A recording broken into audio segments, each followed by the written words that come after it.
నేనేం చెప్పాలి? ఏం చెప్పాలో నీకు తెలీదా? ఏం చెప్పాలి? సారీ చెప్పాలి.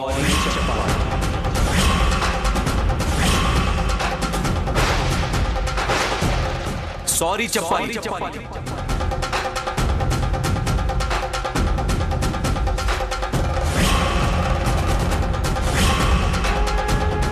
నేనెందుకు చెప్పాలి? ఎందుక? అన్యం పుణ్యం తెలియని శ్యామని దొంగ అని నింద వేసినందుకు. శ్యామ మాటలు వినకుండా ఇల్లంతా వెతికించి నలుగురు ముందు వాళ్ల పరువు తీసినందుకు. అందరి ముందు అవమానపరిచి ఇంటిల్ల పాది తల దించుకునేలా చేసినందుకు.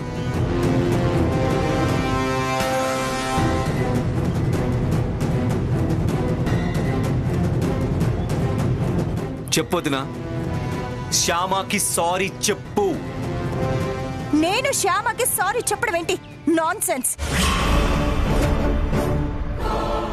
నా రేంజ్ ఏంటి, తన రేంజ్ ఏంటి?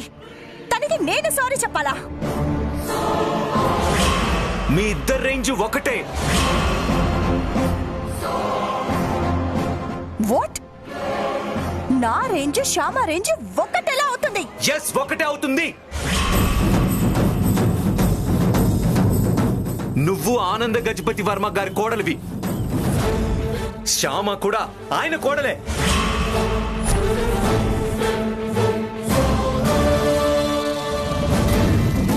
ఆనంద గజపతి వర్మ గారి రెండో కోడలు, ఆనంద గజపతి వర్మ గారి మూడో కోడలిని నలుగురు ముందు అవమానిస్తే అది ఆనంద గజపతి వర్మ గారి కుటుంబాన్నే అవమానించినట్టవుతుంది.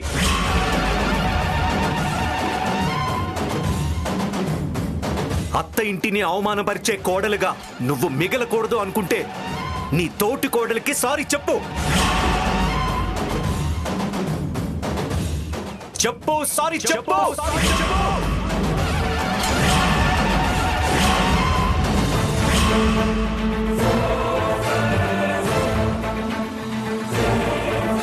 అఖిల్, అర్థం లేకుండా మాట్లాడుతున్నావేంటి? డబ్బు పోయిన బాధలో ఒక మాట అన్నంత మాత్రాన అది అవమానించటం ఎలా అవుతుంది? అవమానం అంటే అది కాదు. శ్యామకి సారీ చెప్పమని నన్ను నువ్వు ఇంతలో ఫోర్స్ చేస్తున్నావు. అది అది అవమానం. అది ఆనంద గజపతి వర్మ గారి కుటుంబానికి జరిగిన అవమానం. కాదు, నేను చేస్తున్నది కాదు, నువ్వు చేసిందే అవమానం అవుతుంది. నువ్వు శ్యామకి సారీ చెప్పి తీరాలి.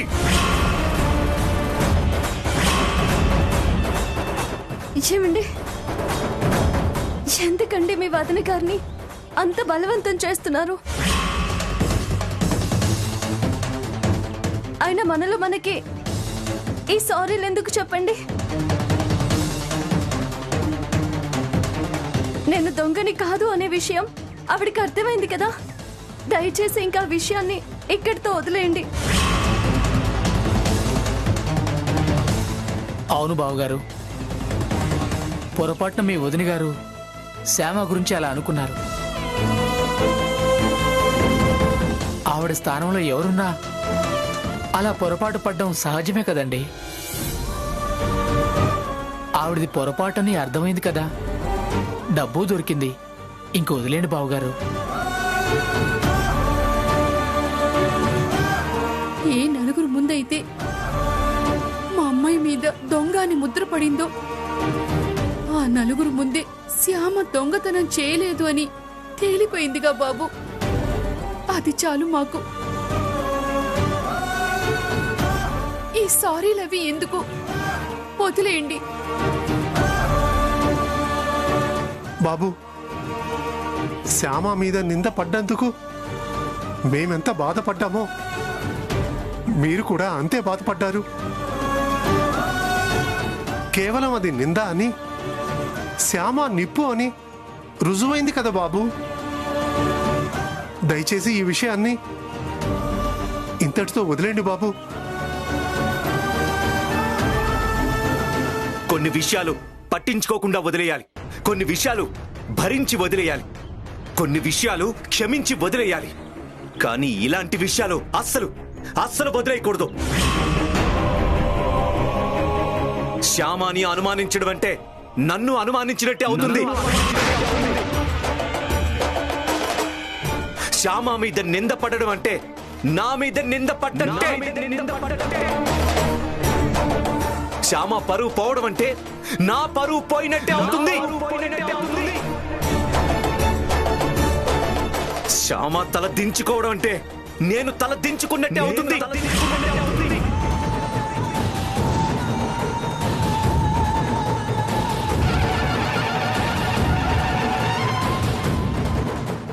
నేను తల దించుకున్నాను అంటే ఆనంద గజపతి వర్మ గారి కుటుంబానికి తల వంపులు తెచ్చినట్టే అవుతుంది.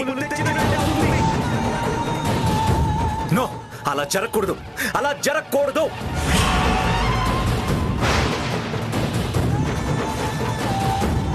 అలా జరగకూడదంటే వదిన శ్యామకి సారీ చెప్పాల్సిందే.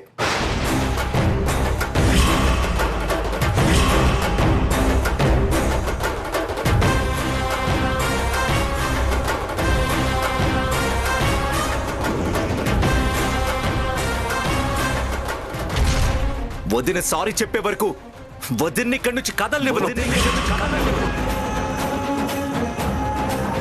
వదిన సారీ చెప్పే వరకు నేను ఇక్కడి నుంచి కదలను. చెప్పాల్సిందే, వదిన సారీ చెప్పాల్సిందే. శ్యామ, నీ తప్పు లేకపోయినా ఎందుకు సైలెంట్ గా ఉన్నావు? అంత పెద్ద నింద వేసినా నువ్వెందుకు భరిస్తున్నావు? అంత మంచితనం పనికిరాదు శ్యామ. దీన్ని అవతల వాళ్ళు చేతకానితనంగా చూస్తారు. అఖిల్ బాబు గారు చాలా కోపంగా, చాలా ఆవేశంతో ఉన్నారు. వదిన సారీ చెప్పొద్దునా? వదిన, నీకే చెప్పేది, సారీ చెప్పు. ఇలా కోపంగా ఆవేశంగా ఉన్న వారికి తల మీద నీళ్లు పోసి ఆవేశం కోపం తగ్గిస్తూ ఉంటారు కదా మా ఊర్లో. వదిన సారీ చెప్పు. అలా చేస్తేనే గాని అఖిల్ బాబు ఆవేశం కోపం చల్లారదేమో. వదిన సారీ చెప్పు. సారీ చెప్పాకే నువ్వు ఇక్కడి నుంచి కదిలేది. సారీ చెప్పొద్దునా? చెప్పు.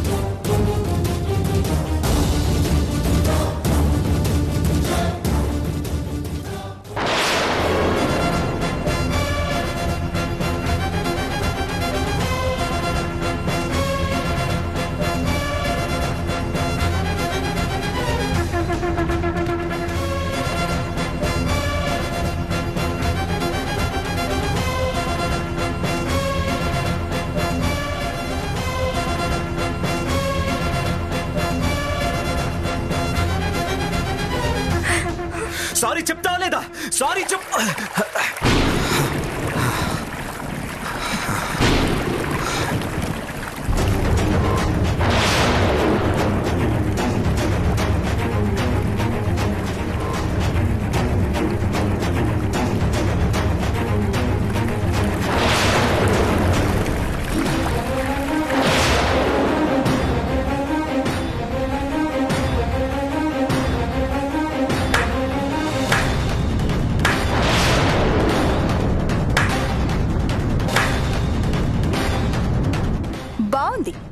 చాలా బాగుంది. డబ్బు కనపడకపోవటంతో శ్యామ తీసిందేమో అని నేనంటే అది అవమానం.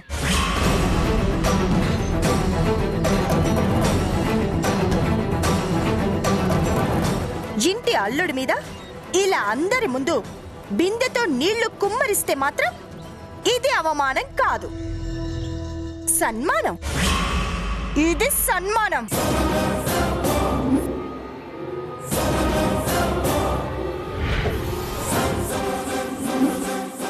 ఇంటి అల్లుణ్ణి ఎలా గౌరవించాలో తెలియని ఇలాంటి సభ్యత సంస్కారం లేని మనుషులకి నన్ను సారీ చెప్పమని ఇంత గొడవ చేశావు. ఇప్పుడు చెప్పు, నేను వాళ్ళకి సారీ చెప్పాలా? ఇలా అభిషేకం చేసి అందరి ముందు నిన్ను అవమానించినందుకు వాళ్ళు మనకి సారీ చెప్పాలా?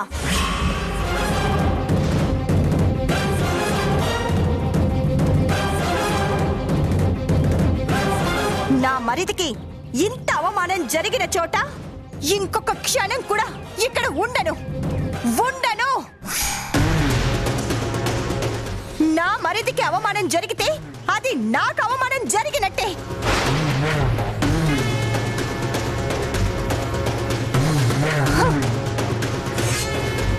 ఏ ఐశ్వర్య, ఐశ్వర్య, ఈ అభిషేకం అవమానం గురించి మాత్రం మీ ఇంట్లో చెప్పకమ్మా.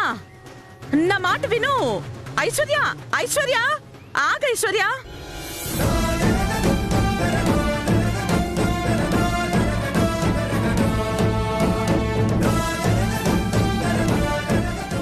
శ్యామా, ఏంటిది?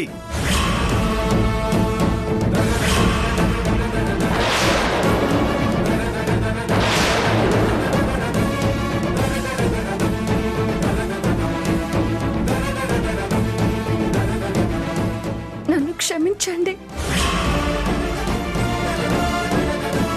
మీ కోపం, ఆవేశం ఎలా తగ్గించాలో తెలియక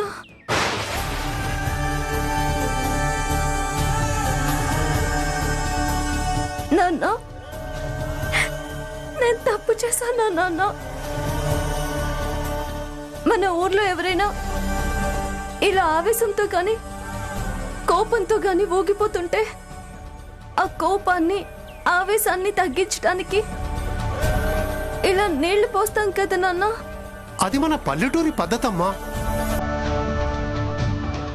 పట్నం వాళ్ళకి అది అవమానంగా ఉంటుంది. జరిగిన దానికి పాపం అల్లుడు గారు ఎంత బాధపడుతున్నారో ఏంటో. ముందు తనని క్షమాపణ అడగమ్మా.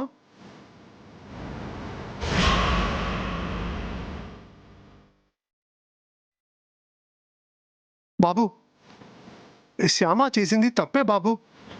మా పల్లెటూరి పద్ధతులు మీ పట్నం వాళ్ళకి తప్పుగానే అనిపిస్తాయి.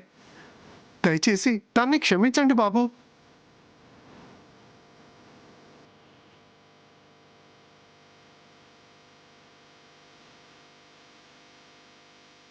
శ్యామ ఎవరిని బాధ పెట్టే మనిషి కాదు బాబు.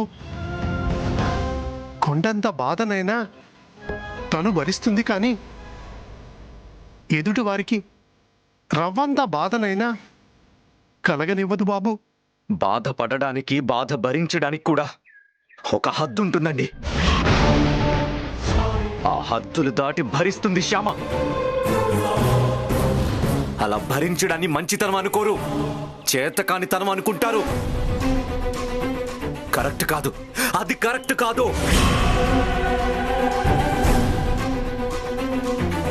శ్యామ, బట్టలు సర్దుకో, బయలుదేరదాం.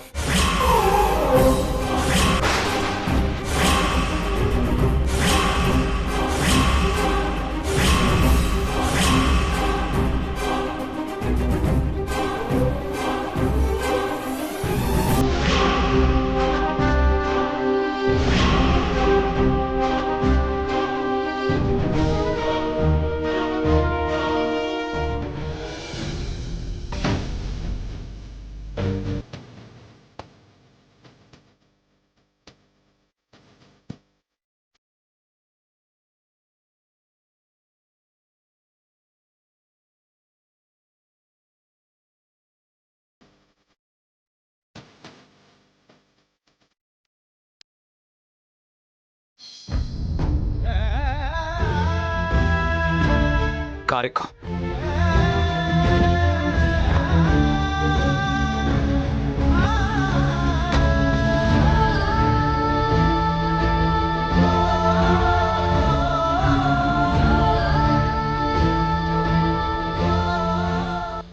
వస్తాను.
కోపం ఇంకా తగ్గలేదా?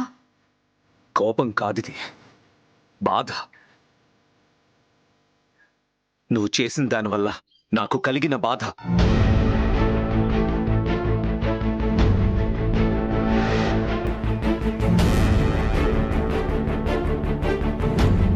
క్షమించండి, అలా తల మీద నీళ్లు పోయడం. నా తల మీద నీళ్లు పోసినందుకు కాదు నా బాధ. నలుగురిలో నువ్వు తలదించుకున్నందుకు.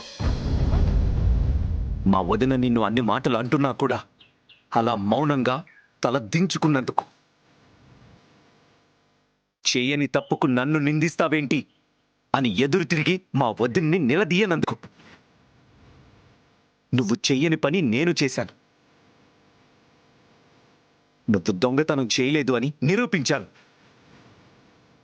నీ గురించి తప్పుగా మాట్లాడినందుకు మా వదినని నిలదీశాను. నీకు క్షమాపణ చెప్పాల్సిందేనని పట్టుబట్టాను. అలా మా వదిన నీకు అందరి ముందు క్షమాపణలు చెప్తే నీ పుట్టింట్లో, నీ వాళ్ల ముందు, నీ ఊరి వాళ్ల ముందు నీకు జరిగిన అవమానం సమసిపోతుంది. పోయిన నీ గౌరవం నీకు తిరిగి దక్కుతుంది. ఆ అవమానం సమసిపోయేలా చెయ్యాలని, పోయిన నీ గౌరవాన్ని నీకు దక్కేలా చెయ్యాలని నేను ప్రయత్నం చేస్తుంటే నన్ను ఆపడానికి ప్రయత్నం చేశావు. మా వదిన నీకు అవమానం చేయనట్టు, గొప్ప సన్మానం ఏదో చేసినట్టు ఫీల్ అయిపోయి ఆవిడ నీకు సారీ చెప్పాల్సిన అవసరం లేదు అన్నావు. కరెక్ట్ కాదు. అంత అణిగిమణిగి ఉండడం కరెక్ట్ కాదు. మెత్తగా ఉంటే నెత్తి మీద ఎక్కి తొక్కుతుంది ఈ లోకం. చేయని తప్పులన్నీ నెత్తిన రుద్దుతారు ఈ జనం. నీ తప్పు లేనప్పుడు నిర్భయంగా ఎదురు తిరగాలి. ఎంతటి వాళ్లనైనా ఎదిరించాలి.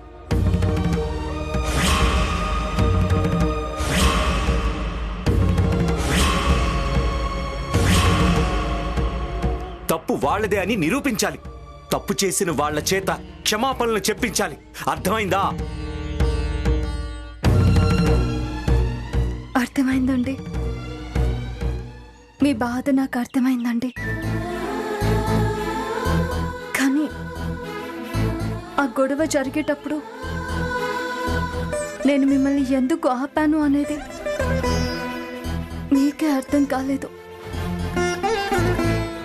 అది నా పుట్టిల్లు. నా మీద నింద వేసింది నా తోడికోడలు. ఆ నిందని భరించడం వల్ల నా పుట్టింట్లో నాకు మాత్రమే అవమానం జరుగుతుంది.